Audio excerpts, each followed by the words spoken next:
ทดสอบ Golden Eagle M4 A1 ด้วยลูกกระสุนทดสอบขนาด 0.20 นะครับผมจากร้าน M4 BB กันลำปาง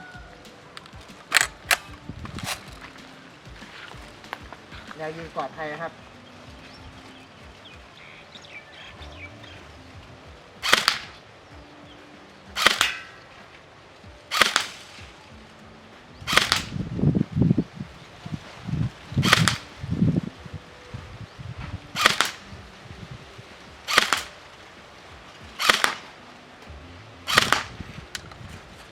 ต่อไปเป็นโหมด Full Auto ครับ